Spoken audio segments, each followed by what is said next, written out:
L'usanza di mantenere a corte persone colpite da particolari handicap fisici, in special modo nanismo, era praticata già nell'antichità, soprattutto da regnanti e personaggi importanti. Nel XX secolo le figure eminenti della politica cominciarono però a interrompere questo uso, che era durato per millenni. Il termine freak, fenomeno, è usato per indicare gli umani fisicamente anormali, nani, giganti, fratelli siamesi, ermafroditi, donne barbute e scheletri viventi. Queste pregevolissime persone hanno alle loro spalle una storia individuale e collettiva di emarginazione, segregazione, esclusione e pesante sfruttamento. Da sempre sono gli schiavi e i perseguitati preferiti dalla società dei belli e dei normali. I freaks che ancora lavorano nelle fiere e nei circhi preferiscono farsi chiamare artisti.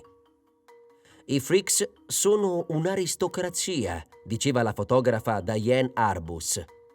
Un'aristocrazia nera e maledetta, condannata alla sofferenza, alla spettacolarizzazione e allo sfruttamento spietato.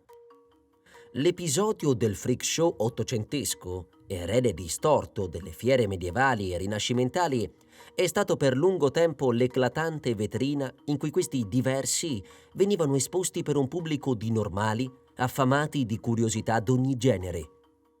I normali borghesi, dediti fin da allora alla cura ossessiva e al culto della loro immagine sociale, psichica, estetica e corporea, alla vista dei freaks ridevano, sbeffeggiavano, provocavano e offendevano i loro schiavi estetici e sociali. La bruttezza e la deformità inducono quasi naturalmente l'altro alla sopraffazione. Si tratta di una legge troppo umana che i freaks di tutto il pianeta hanno ormai imparato ad accettare. Il freak assume in quest'ottica un valore esemplare. Nel freak show ottocentesco, egli ci appare come il rovescio della nuova normalità dell'essere umano. Il freak può essere perciò isolato in una gabbia, scientificamente osservato e deriso o peggio ancora, venire trasformato in un mostro di fronte al quale fare sfoggio della propria pietà. Questo è il ventaglio di emozioni piccolo borghesi scatenate dal freak show ottocentesco.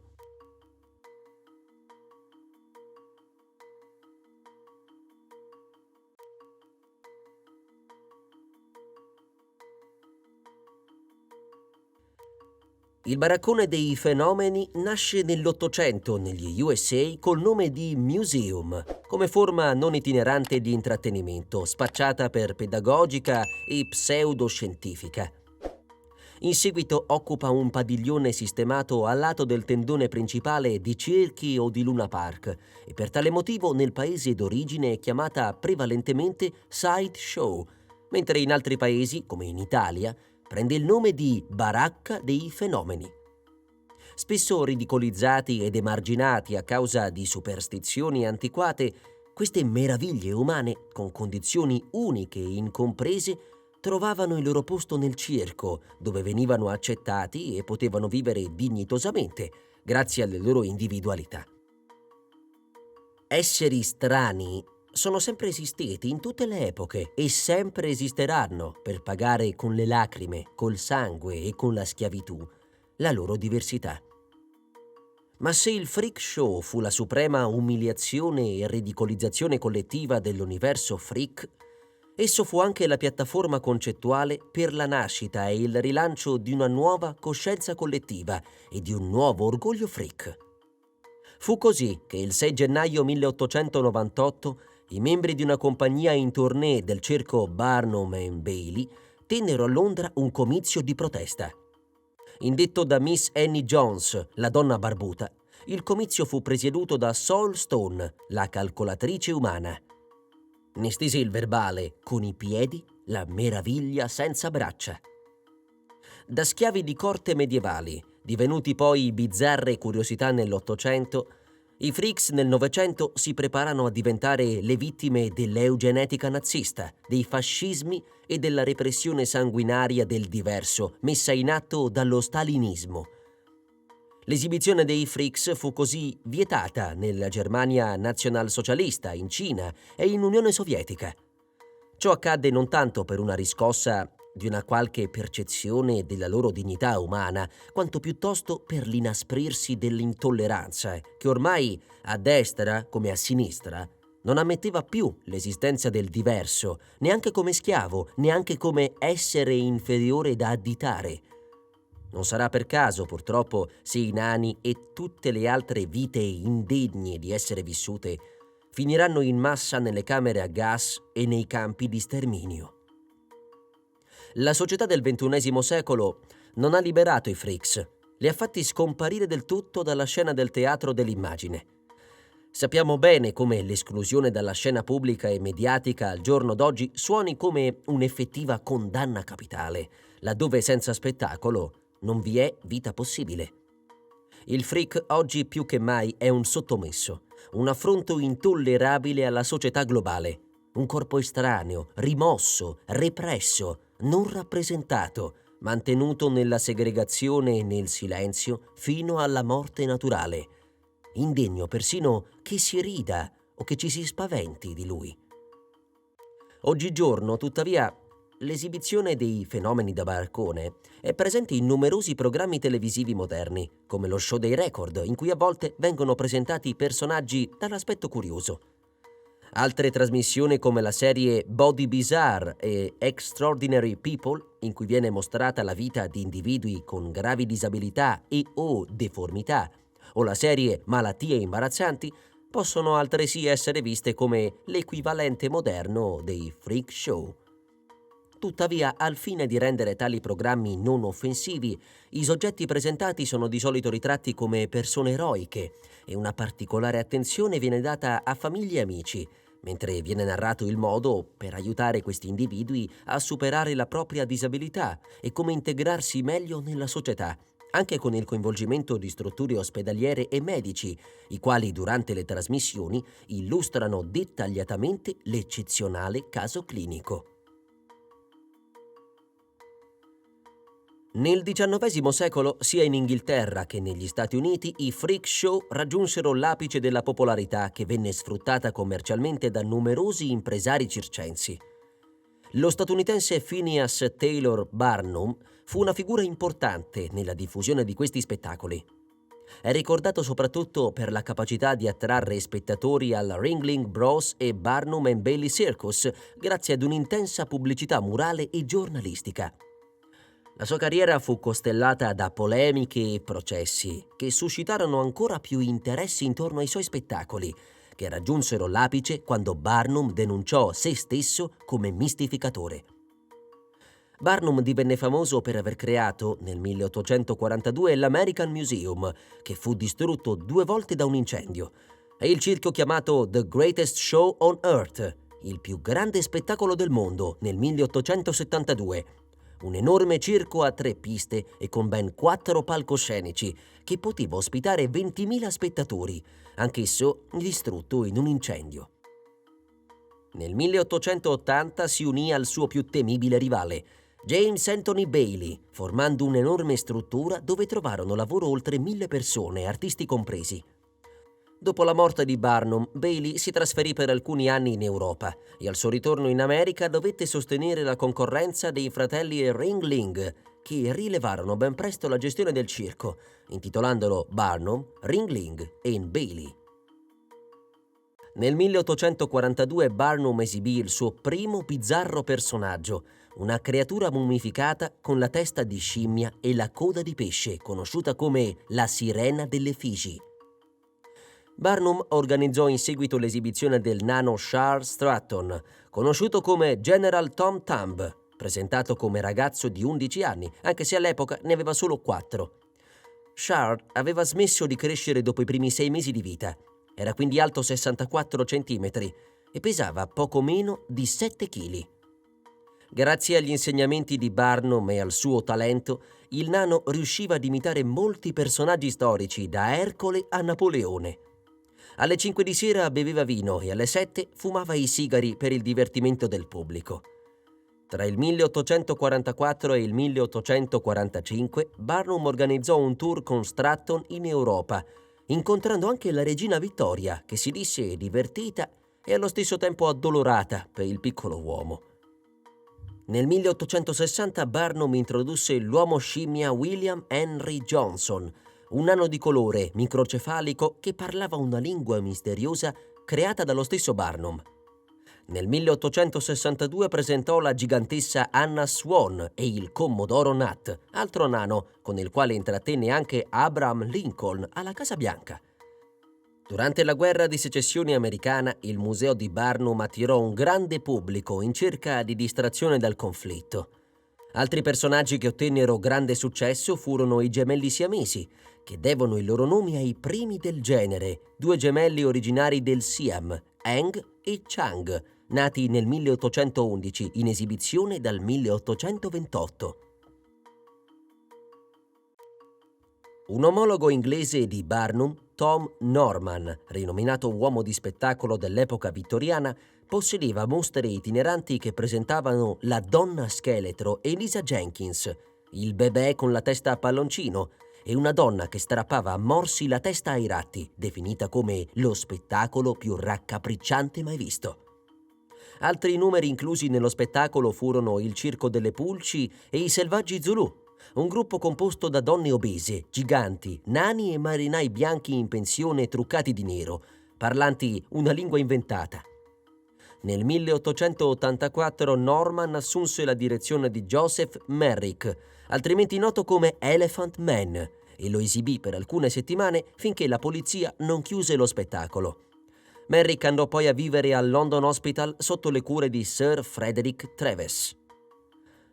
Un altro personaggio assistito da Norman fu Josephine Myrtle Corbin, che era una gemella siamese dalla vita in giù. Aveva infatti 2 bacini separati e 4 gambe. Le gambe interne riusciva a muoverle, ma non a camminarci. Erano troppo deboli per reggere il suo peso. Tra coloro che negli Stati Uniti alla fine del XIX secolo ebbe un notevole successo per le sue gravi deformità va citata Ella Harper, sofferente di una rara malattia genetica nota come genu recurvatum, che la costringeva a camminare a 4 zampe, e fin da bambina fu soprannominata la ragazza cammello. Norman morì nel 1930 e lasciò la moglie e 10 figli, 5 dei quali lo seguirono nel mondo dello spettacolo. Harry Lewiston ha lavorato con leggendari direttori di spettacoli collaterali come Duke Mills nel 1932 alla Fiera Mondiale Century of Progress di Chicago, con Clyde Ingalls a Ringling Bros, Barnum e Bailey nel 1935 e con Arthur Hoffman al Cole Bros Circus. Nel 1937 Harry e sua moglie Rose, che era una mentalista che lavorava sotto il nome di Lady Sindra, si misero in proprio nel settore della promozione di spettacoli collaterali. Viaggiò principalmente con i Conklin and Garrett Shows, dove promosse il suo spettacolo collaterale intitolato Lewiston Traveling Museum. Si esibirono in tutti gli stati e in Canada. La formazione degli spettacoli collaterali del 1937 includeva Grace McDaniels, la Mule-Faced Woman, Art Hubble, lo Human Balloon, John e Vivian Dunning, gli Sword Swallowers, e Stella Grassman, la Tattooed Girl. Harry e Rose si ritirarono in Florida nei primi anni 50. Purtroppo Rose morì nel 1954. Harry si risposò l'anno successivo e lui e la sua nuova moglie si trasferirono nell'area di Los Angeles e investirono nel settore immobiliare. Negli anni 60, quando la sua salute iniziò a peggiorare, Harry iniziò a lavorare alle sue memorie, Freak Show Man, The Autobiography of Harry Lewiston. Harry morì il 1 giugno 1965 nella California meridionale. Holloway House pubblicò le sue memorie nel 1968.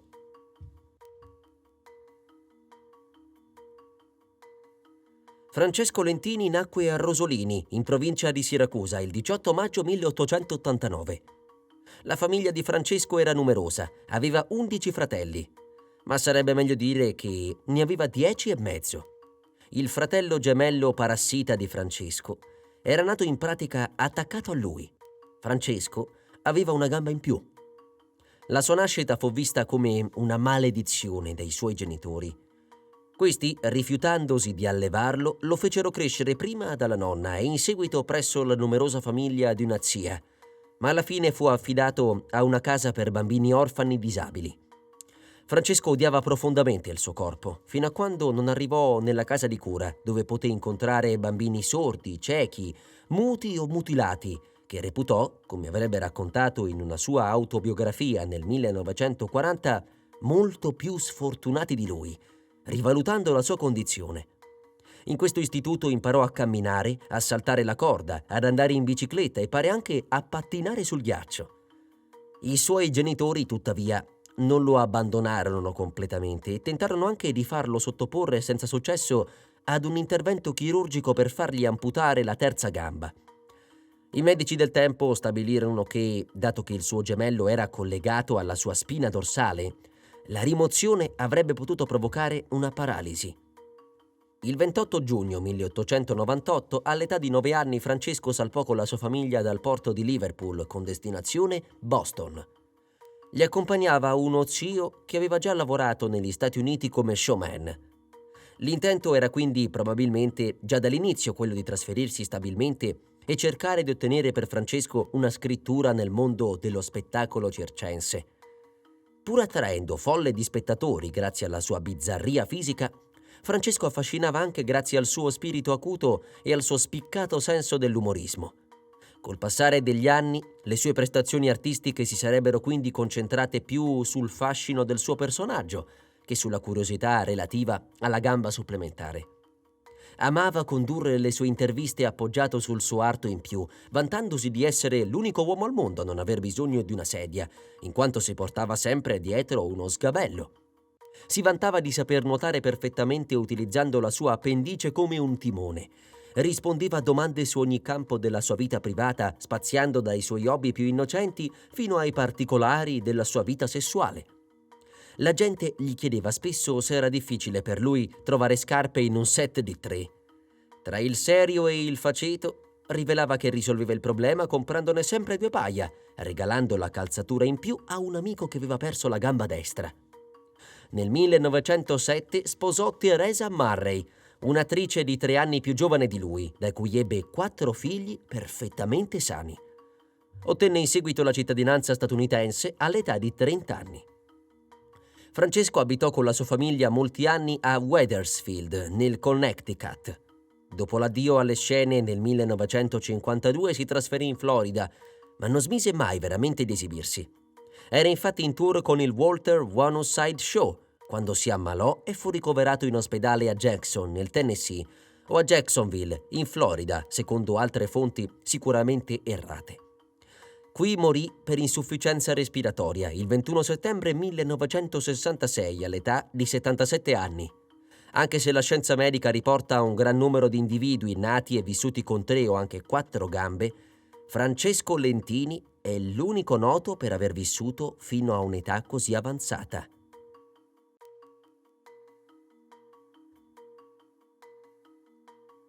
Martin Lorello, soprannominato Bobby the Boy, proveniva dalla Germania e cominciò a farsi conoscere negli Stati Uniti dagli anni '20 dopo numerose performance in Europa. Martin aveva la capacità di ruotare la propria testa di 180 gradi. Non si sa come o grazie a cosa l'uomo abbia potuto arrivare a tanto, ma si pensa che ciò sia dovuto ad un tratto genetico. Nel 1921, insieme a una manciata di altre persone con rarità biologiche provenienti dall'Europa, Martin arrivò negli Stati Uniti. Secondo le parole della collega Persia Behano, conosciuta come la ragazza scimmia, Lorello poteva girare la testa completamente. Per realizzare questa impresa si dice che abbia praticato la rotazione della testa per 3 anni e abbia anche dovuto dislocare varie vertebre. Essere nato con una spina dorsale leggermente piegata potrebbe anche aver aiutato Martin a realizzare il suo atto di flessibilità. Quando si esibiva, preferiva indossare una camicia bianca. Addestrò anche cani e gatti a fare acrobazie. Fu sposato in 2 matrimoni diversi. Il primo fu con Laura Prechtl ed ebbero un figlio di nome Alexander. Dopo il divorzio incontrò e sposò una donna di nome Emily Whittle ed ebbero 2 figli, Albert e Walter. Il 30 aprile 1931 fu arrestato dalla polizia di Baltimora durante un'esibizione gremita di gente per aver abbandonato la moglie e i 2 figli, dopo che lei aveva sporto denuncia tramite telegramma. Fu trovato in piedi su una piattaforma con la schiena e il viso rivolti verso la folla e quando i 2 ufficiali lo affrontarono, girò la testa e fece loro l'occhiolino. Poi fu arrestato.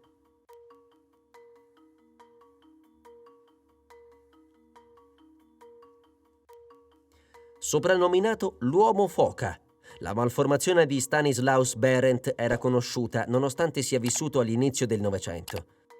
Berendt per un difetto genetico soffriva di focomelia, la malformazione degli arti superiori o inferiori. Le braccia dell'uomo foca infatti erano ridotte, atrofizzate proprio come quelle di una foca. Era in grado di fare più o meno tutto nonostante le braccia corte, ed è ciò che faceva anche durante le sue performance: mangiare, gesticolare, farsi la barba. Nacque il 24 novembre 1901 a Pittsburgh, in Pennsylvania, e fu cresciuto come cattolico polacco. Il suo partner sul palco era Toby, uno scimpanzé. Berendt aveva difficoltà a salire e scendere dal palco a causa delle sue gambe deboli e trascorreva il tempo in cui non si esibiva sul palco a vendere biglietti da visita. La sua carriera nello spettacolo dei fenomeni da baraccone durò 35 anni. Si ritirò nel 1976 e si trasferì allo Showman's Retirement Village a Gibsonton, in Florida. Ritornò nella sua città natale di Pittsburgh in seguito, quando la sua salute iniziò a peggiorare. Trascorse i suoi ultimi giorni in un ospedale cattolico e morì nel 1980.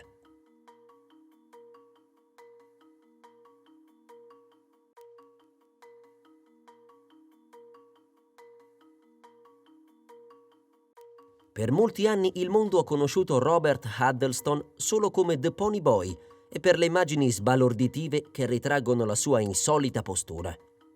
Dopo anni di viaggi come esibizione umana, il suo vero nome e la sua vita si sono quasi persi e la sua storia di trionfo personale e perseveranza è riemersa solo di recente.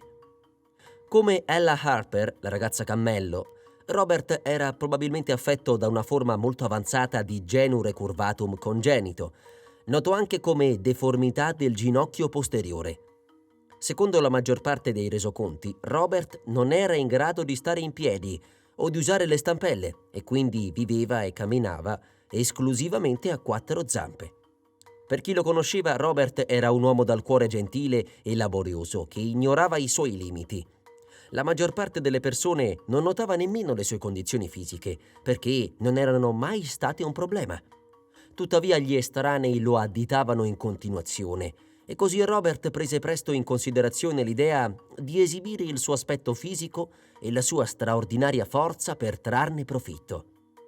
Robert dopo la guerra divenne noto come The Pony Boy mentre metteva in mostra per la prima volta la sua unicità fisica con un piccolo freak show situato in Texas. Il breve periodo si rivelò incredibilmente di successo, probabilmente dovuto in parte alla sua eccezionale etica del lavoro, e le portò a lavorare con diverse organizzazioni più grandi. Alla fine Robert fece un tour in tutto il Nord America con il Tom Mix Circus. Il suo spettacolo consisteva principalmente in dimostrazioni di forza combinate con una flessibilità unica. In totale Robert ha trascorso 36 anni dando prova della sua eccezionalità.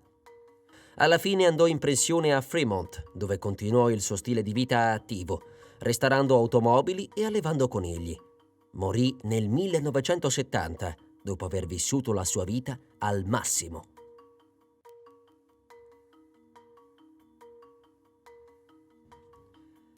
Persilla Luther, o Priscilla Vejano, è stata una donna portoricana nata a Bayamón nel 1911, che fin dalla nascita ha catturato l'attenzione di tutta la comunità medica dell'isola. La neonata era ricoperta di peli dalla testa ai piedi. Possedeva 2 fili di denti che le causarono il prognatismo e un profilo scimmiesco, motivo per cui ben presto si guadagnò il soprannome di ragazza scimmia. Suo padre, di origine spagnola, sorpreso, decise di portarla negli Stati Uniti per farla visitare dai dottori americani, considerati i più avanzati. Una volta a New York scoprì sia la disperazione delle condizioni di sua figlia, sia il grande business delle fiere, dei carnevali e dei circhi presenti allora nel paese, e pensò che lì avrebbe potuto almeno guadagnarsi da vivere esibendosi.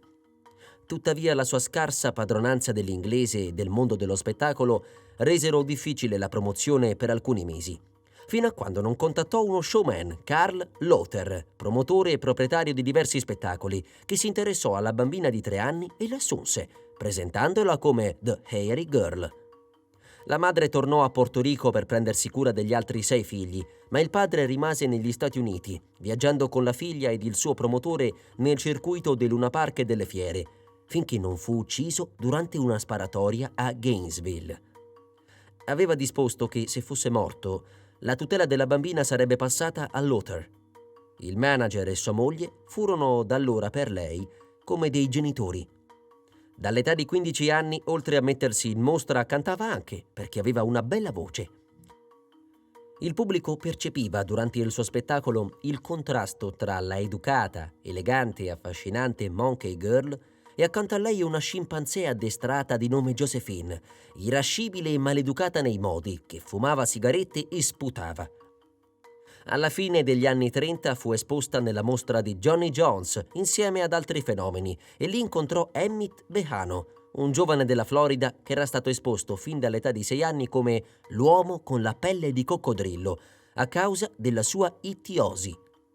Poiché l'iperprotettivo padre adottivo non approvava la loro unione, fuggirono insieme nel 1938 per sposarsi, anche se alla fine tornarono alla base. Un anno dopo Persia diede alla luce una figlia, Francine, pelosa come lei, ma che morì 4 mesi dopo di polmonite. Non ebbero più figli, così dopo adottarono un ragazzo, Tom, che li accompagnava alle fiere e ai circhi e faceva l'assistente nella preparazione delle attrazioni.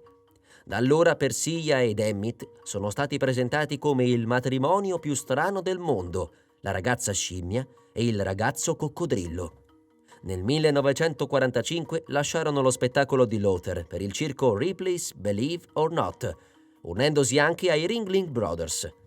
Negli anni 50 e 60 fecero tournée da solisti come The Behano Family.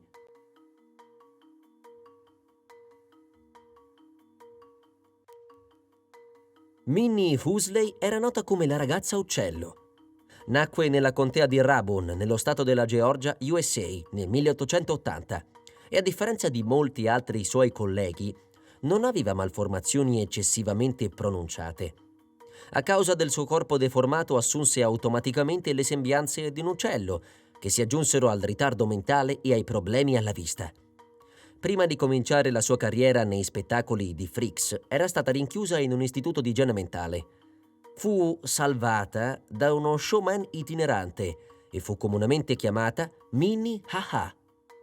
Aveva una rara malattia scheletrica congenita della crescita, chiamata sindrome di Virchow-Seckel, che le causò una statura molto bassa, una testa piccola, una faccia stretta da uccello con un naso a becco, occhi grandi, una mascella sfuggente, orecchie grandi e una lieve disabilità intellettiva. Inoltre Huxley era calva, sdentata e completamente cieca, comunque molto miope. Nei suoi spettacoli si presentava con una tuta in stile indiano-americano con una singola piuma in cima alla testa e ballava e parlava in modo incomprensibile. Nel 1942 un notiziario su Billboard riferì che Huxley si stava riprendendo al Coney Island Hospital dopo essersi rotto a un braccio mentre scendeva le scale. Fu investita da un'auto negli anni 60. Quando e come morì è sconosciuto.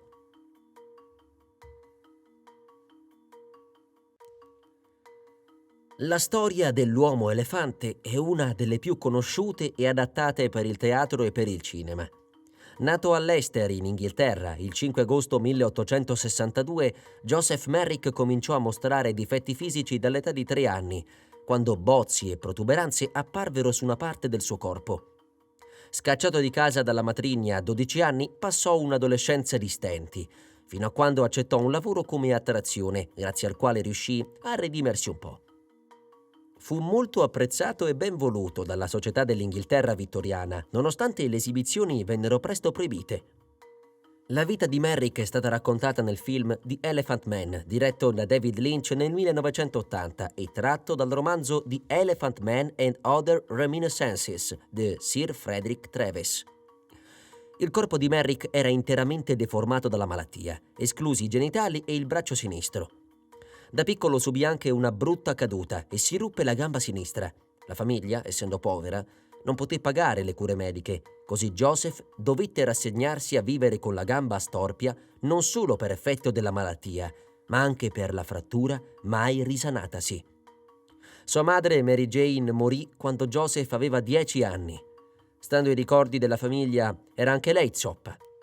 Joseph rimase a vivere con il padre e la seconda moglie, ma la donna, proprietaria della casa di famiglia e con i figli propri, non gradiva la presenza del ragazzo deforme e impose al marito una drastica decisione: o Joseph o lei.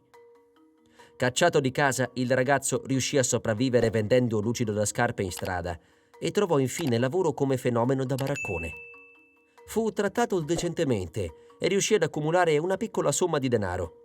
Quando nel 1886 i freak show furono dichiarati fuorilegge nel Regno Unito, si trasferì in Belgio in cerca di un'occupazione simile, ma fu maltrattato e in seguito abbandonato dal presentatore del suo spettacolo. Dopo aver fatto ritorno a Londra, fece amicizia con il dottor Frederick Travis, che aveva conosciuto alla stazione ferroviaria mentre era affetto da una grave infezione bronchiale. Travis, medico dell'ospedale di Whitechapel, divenuto in seguito Royal London Hospital, procurò a Joseph un letto permanente in ospedale e fu probabilmente l'unica persona che il giovane ebbe la fortuna di conoscere, capace di offrirgli un concreto affetto. Merrick, dopo quella sistemazione, visse gli anni più sereni della sua vita, fino a diventare una sorta di celebrità presso l'alta società vittoriana e addirittura un favorito della regina Vittoria. Il dottor Travis testimoniò in seguito che Joseph desiderò sempre, anche dopo essersi stabilito nel Royal London Hospital, di trasferirsi in un istituto per ciechi. Sperava in questo modo di trovare una donna che non fosse spaventata dal suo aspetto. Merrick cercò sollievo nella scrittura, con componimenti sia in prosa che in poesia, e fu curato all'ospedale fino alla morte, avvenuta l'11 aprile 1890 all'età di 27 anni. Morì a causa di un soffocamento, apparentemente accidentale, durante il sonno. Merrick era impossibilitato a dormire orizzontalmente a causa del peso della testa e quindi era costretto a giacere seduto con la schiena sorretta. La notte del decesso potrebbe aver tentato intenzionalmente di dormire in posizione normale, come le persone a lui vicine.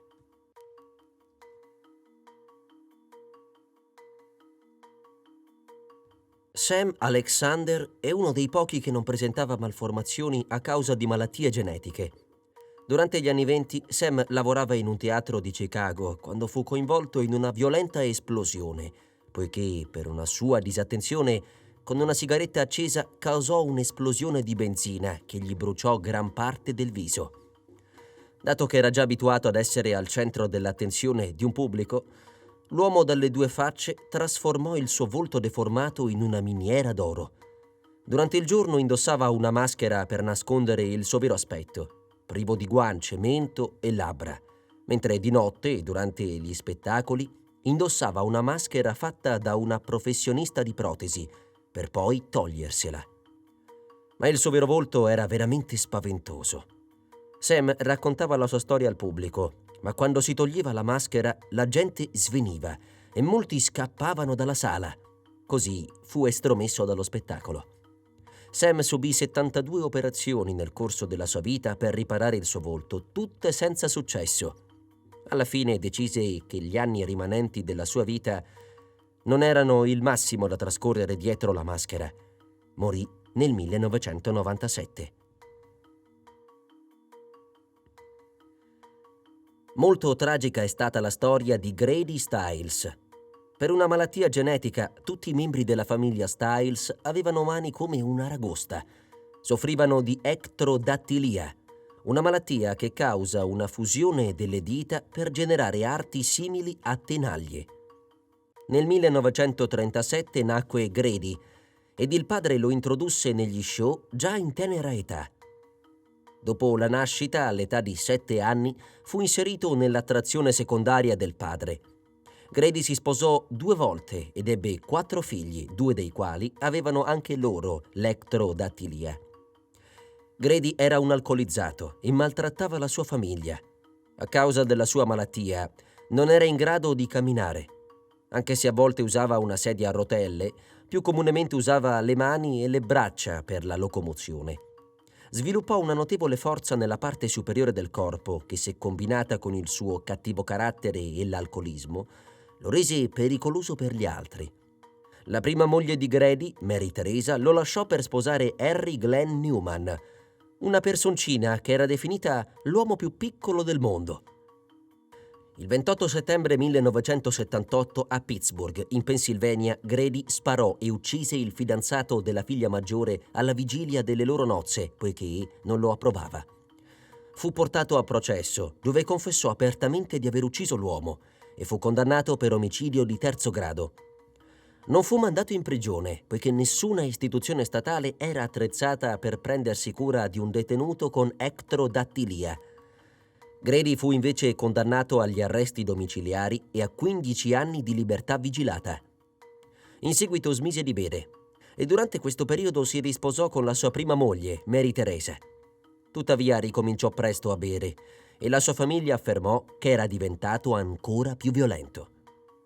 Nel 1992 Teresa, insieme al figlio avuto da un precedente matrimonio, Harry Glenn Newman Jr., assunse un 17enne artista di strada di nome Chris Wyant per uccidere il marito per $1.500. Mentre Grady fumava una sigaretta e guardava la televisione sul divano, Wyant entrò nella sua casa con una pistola semiautomatica e gli sparò alla testa 2 volte, uccidendolo. Si dice che Grady fosse ampiamente detestato nella sua comunità, tanto che solo 10 persone si presentarono al suo funerale e nessuno si offrì volontario come baronetto per trasportare la sua bara. La capacità dell'egiziano Haji Ali era sensazionale e unica. Poteva inghiottire ogni cosa e rigurgitarla secondo il preciso ordine delle richieste del pubblico. Nato nel 1892, divenne famoso solo negli Stati Uniti. Non c'era trucco in quel che faceva. Per espellere ciò che aveva nello stomaco, era diventato bravo nel controllare i muscoli di quell'organo e della gola, quindi in grado di contrarli a piacimento. Si esibiva non meno di 22 volte a settimana. Le sue imprese più note includevano lo sputare acqua, ingoiare fumo, noci e fazzoletti prima di vomitarli in un ordine scelto dal pubblico. La performance più famosa di Ali e il momento clou del suo spettacolo era bere grandi quantità di acqua seguita da cherosene e poi rigurgitarli a turno come lanciafiamme umano ed estintore mentre espelleva i 2 liquidi.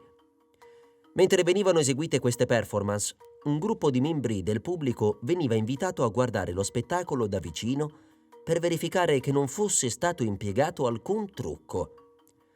Sebbene non abbia mai raggiunto una grande fama, Ali era parecchio seguito nel circuito del vaudeville degli Stati Uniti.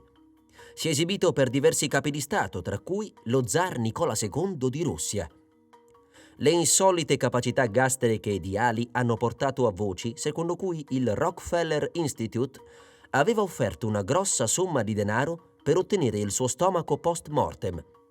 Dopo la sua morte in Inghilterra, il suo corpo è stato offerto alla Johns Hopkins University per lo studio, ma l'offerta è stata rifiutata.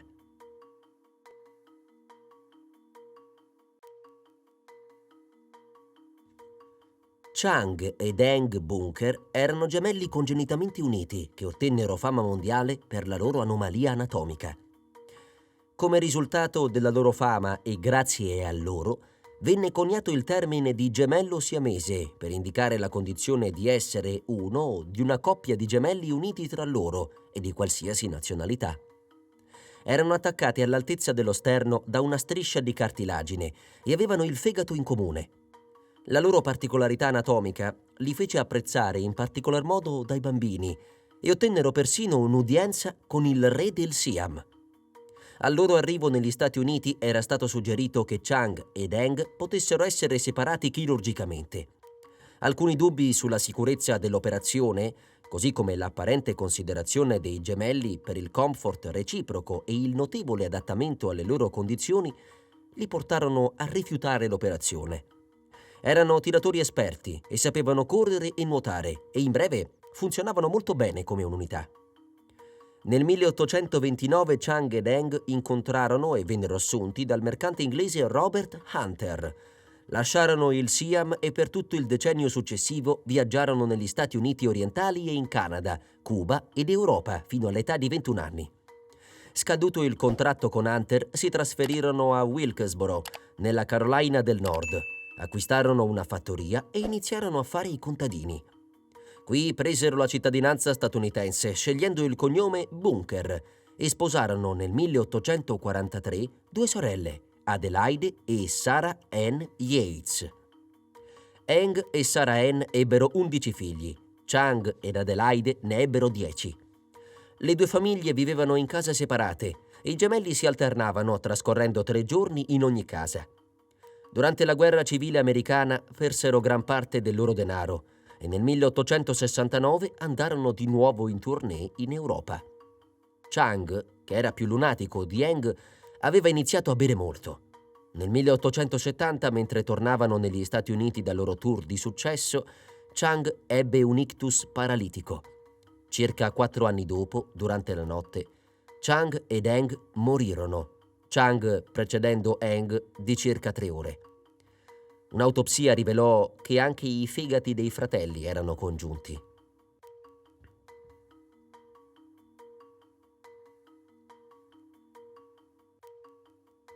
Alcuni articoli di giornale dell'epoca riportano Locana, in Piemonte, come luogo di nascita dei gemelli Giacomo e Giovanni Battista Tocci. Altri indicano la Lucania, l'attuale Basilicata. La madre aveva 19 anni al momento del parto.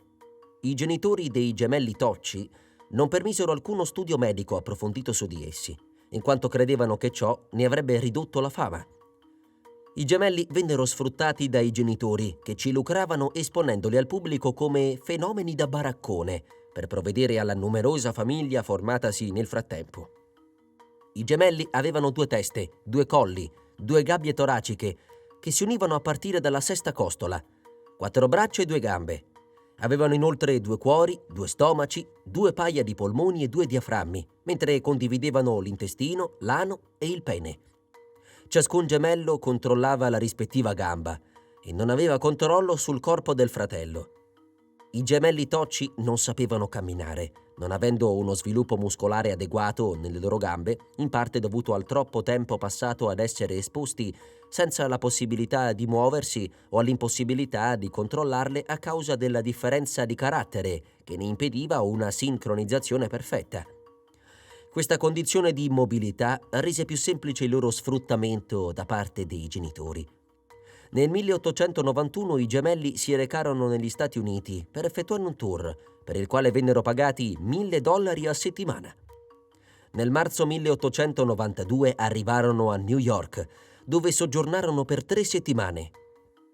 Il loro tour aveva una durata prevista di 1 anno, ma ne durò in realtà 5 per via dell'enorme popolarità acquisita nel paese. Nel 1897 i gemelli tornarono in Italia. Decisero di ritirarsi acquistando una villa a Venezia, dove, secondo l'unica fonte confermata dai loro discendenti, morirono nello stesso anno. Altre fonti invece riportano che vissero per altri 20 anni ed uscissero raramente dalla loro villa, contraendo in questo periodo 2 matrimoni con 2 donne diverse nel 1904, ma non si sa con certezza se ebbero figli. Non si conosce nemmeno la data certa della loro morte.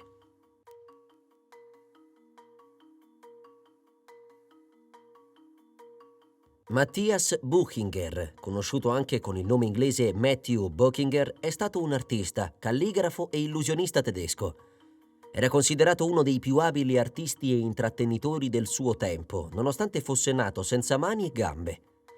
Matthias nacque nella città di Ansbach, in Germania, il 2 o 3 giugno 1674, ultimo dei 9 figli di una famiglia modesta. Nonostante fosse nato senza mani e gambe e con solo 2 appendici simili a delle pinne al posto delle braccia, imparò a scrivere e a dipingere.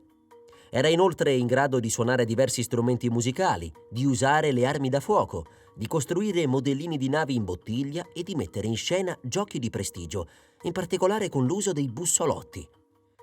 Dopo essersi esibito più volte davanti a sovrani tedeschi, nel 1716 si recò a Londra, dove incontrò re Giorgio I di Gran Bretagna. In seguito si trasferì in Irlanda, dove la sua presenza è documentata nel 1720 a Dublino e nel 1722 a Belfast. Nel 1737 era di nuovo a Dublino e morì a Cork nel 1740. Durante la sua vita si sposò 4 volte ed ebbe dalle sue mogli almeno 11 figli, oltre a diversi figli illegittimi da più amanti.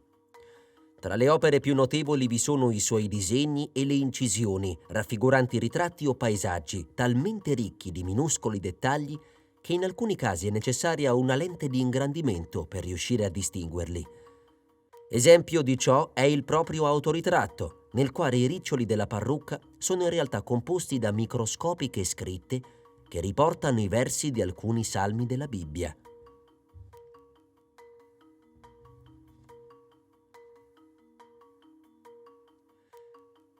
Josephine Myrtle Corbin fu una donna statunitense nata con una grave deformazione.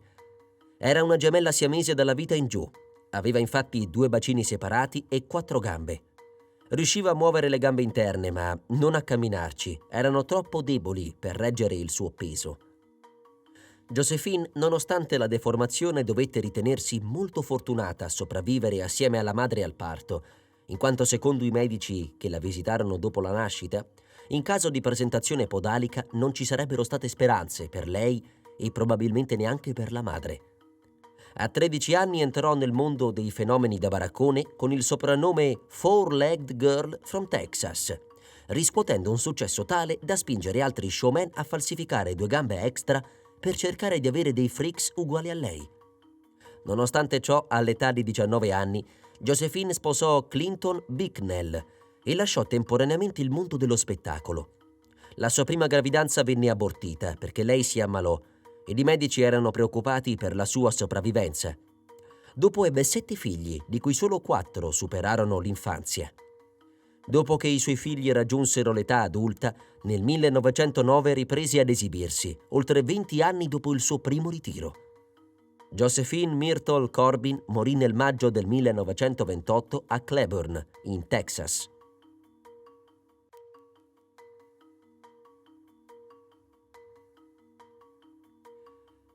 Robert Pershing Wadlow è stato uno showman statunitense e fu, con i suoi 272 centimetri, l'uomo più alto mai esistito secondo il Guinness World Records.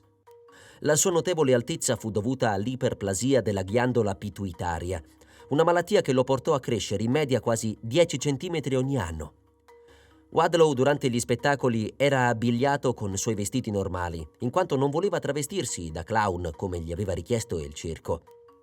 Nel 1938 fece un tour promozionale con una società internazionale di calzature che gli aveva fornito gratuitamente le sue scarpe numero 78. Fece molti viaggi e apparizioni pubbliche, lavorando anche nel campo della pubblicità. Wadlow possedeva una grande forza fisica che conservò fino all'ultimo anno della sua vita, quando la sua salute in generale iniziò a deteriorarsi rapidamente. Morì nel 1940, all'età di 22 anni. Il decesso, a quanto pare, si verificò a seguito di un'infezione alla caviglia destra, causata da un tutore che era stato montato male solo una settimana prima. Era massone.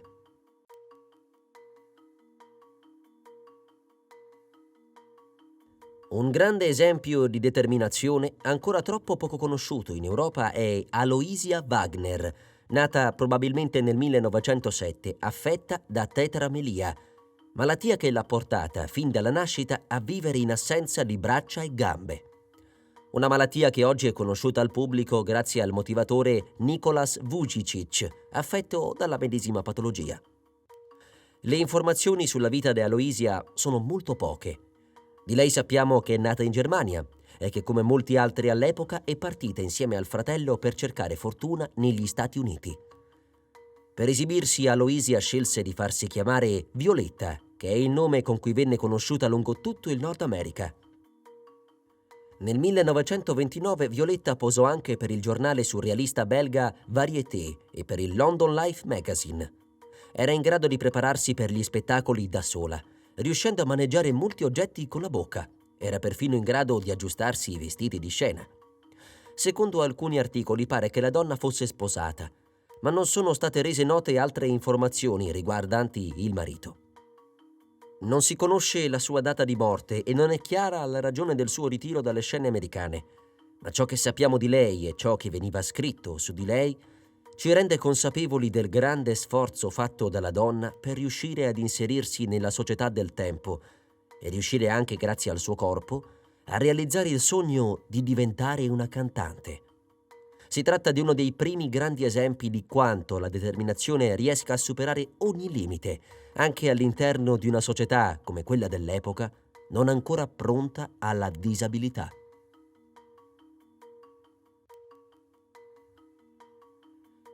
Grace McDaniels è stata una star americana dei freak show, nota come Mule-Faced Woman, a causa di una grave deformità facciale nota come sindrome di Sturge-Weber.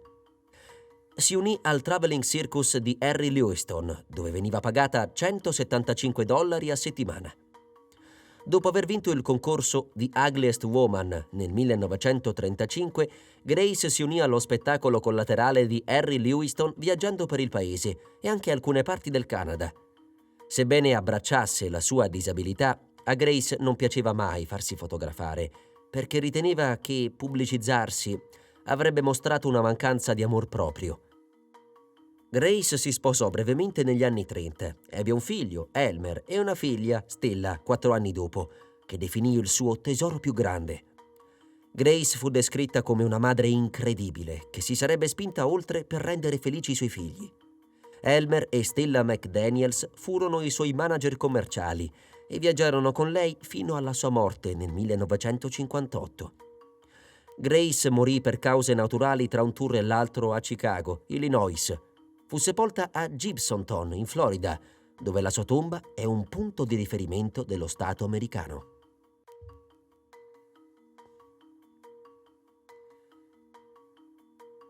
Quando la peste arriva nel gabinetto delle curiosità di Magruder, uno dei primi a cadere è un artista di strada chiamato Conte Orloff, l'uomo trasparente.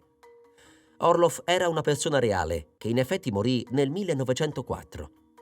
La natura esatta della sua malattia non è del tutto chiara. Esiste una condizione chiamata malattia da deperimento cronico, che è una forma di encefalopatia spongiforme trasmissibile che si verifica principalmente nei cervi e negli alci. Di solito non è una malattia umana, ma i Centers for Disease Control non hanno escluso del tutto l'idea che possa essere trasmessa agli esseri umani che consumano il cervello o il midollo spinale di questi animali. Quindi chissà, forse è stato qualche esotico piatto ungherese a infettare il conte. In ogni caso, le ossa di Orloff divennero così morbide che non riuscirono più a sostenerlo. I suoi arti iniziarono ad arricciarsi su se stessi. Si dice che Orloff vivesse in un dolore costante e che fumasse molto oppio di conseguenza. Oltre ai problemi alle ossa, la pelle di Orloff era così sottile che era quasi trasparente. In Magruders i personaggi parlano di come una luce intensa illuminata da Orloff avrebbe reso visibile il suo sangue mentre scorreva nelle sue vene. Questo deriva da descrizioni reali delle condizioni del vero Orloff. Si diceva che se si illuminava una luce con l'angolazione corretta, si poteva stare di fronte a Orloff e leggere un giornale tenuto dietro di lui. Orloff si esibì al Royal College of Medicine di Berlino, in Germania, per diversi anni. Poi nel 1893 si trasferì negli Stati Uniti e si lanciò nel circuito dei sideshow. Si pubblicizzò in vari momenti come l'uomo trasparente, l'uomo ossificato e l'uomo finestra. Nonostante il suo grave disagio fisico, per non parlare di una probabile dipendenza dagli oppiacei, Orloff mantenne un fermo controllo della sua carriera. Fondò persino una compagnia itinerante chiamata Count Orloff's International Agency, per gestire altri spettacoli sideshow oltre ai suoi.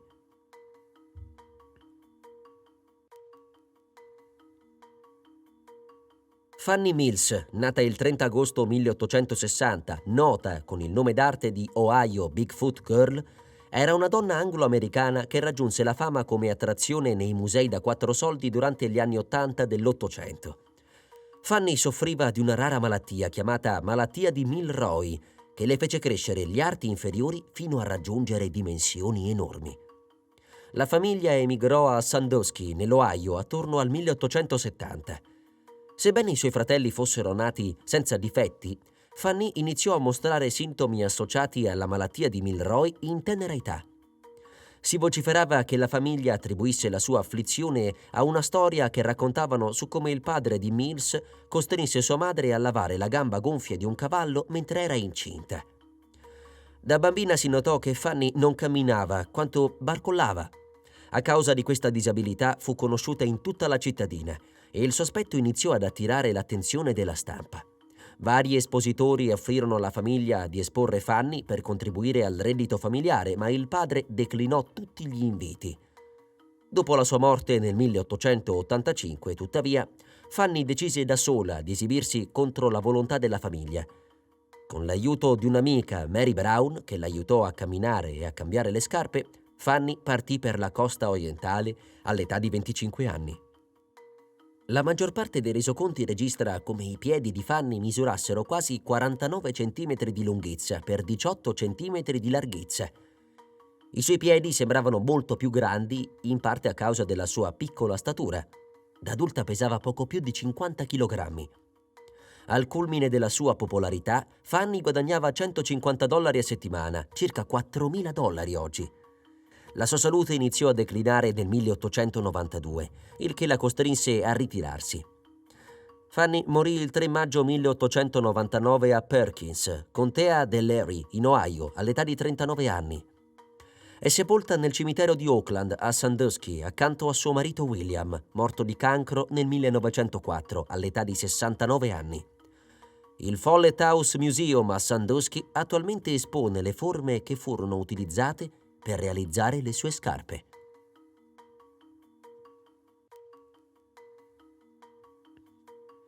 Pauline Masters era una donna olandese. È riconosciuta dal Guinness World Records come la donna più bassa mai registrata, con un'altezza di soli 61 centimetri. A soli 2 anni suo padre iniziò a farla esibire nei Luna Park e lei andò in tournée fin dall'infanzia. La celebrità di Pauline significò una ricchezza inaspettata per la sua famiglia. L'impresario Émile Gransart offrì a suo padre il quadruplo dello stipendio annuale per farla esibire nel suo teatro itinerante. Dopo la morte del padre nel 1889, Pauline andò in tournée con il cognato belga Joseph, marito di sua sorella Cornelia. Prima viaggiarono nei Paesi Bassi e in Belgio, poi in Germania, Francia e Inghilterra. All'inizio fu solo messa in mostra. In seguito si sarebbe esibita nei teatri, nel circo e negli spettacoli dei fenomeni da baraccone come una bambola vivente, ballando, eseguendo numeri acrobatici, cantando e interagendo con il pubblico. Fu ricevuta, tra gli altri, dalla regina Emma dei Paesi Bassi e dall'imperatore Guglielmo II di Germania. Nel 1894 fu invitata negli Stati Uniti da un impresario. Debuttò il 31 dicembre 1894 al Proctor's Theatre di Broadway di New York, con cui il cognato aveva stipulato un contratto di 2 anni. Fu accolta molto bene e le sue fotografie furono pubblicate su molti giornali. 2 mesi dopo il suo arrivo, Pauline morì nella sua stanza d'albergo di polmonite e meningite, a pochi giorni dal suo 17° compleanno. Quando fu eseguita l'autopsia su di lei, fu dichiarato un peso di circa 4 kg e un'altezza di 61 cm. Il corpo di Pauline fu inizialmente esposto nella chiesa di St. Vincent de Paul. Alla sua famiglia furono offerti 60.000 fiorini per il suo corpo, che vennero rifiutati. Fecero invece imbalsamare il corpo e lo trasferirono a Ossenrecht. Pauline fu deposta sulla veranda della villa di famiglia in una tripla bara fatta di bronzo, vetro e legno di quercia.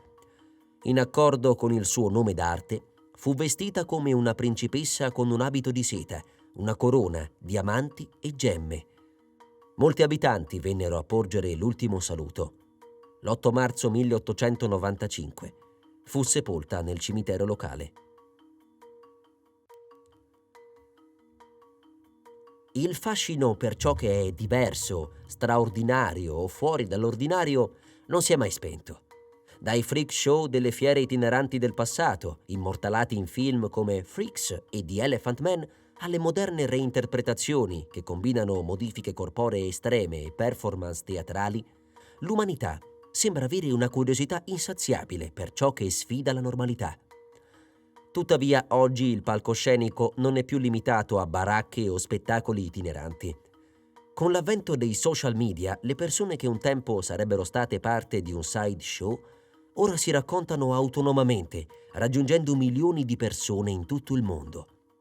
Da video brevi che celebrano l'unicità di nani, persone giganti o individui senza braccia, a contenuti che mettono in evidenza la resilienza, la creatività e la quotidianità di queste vite straordinarie.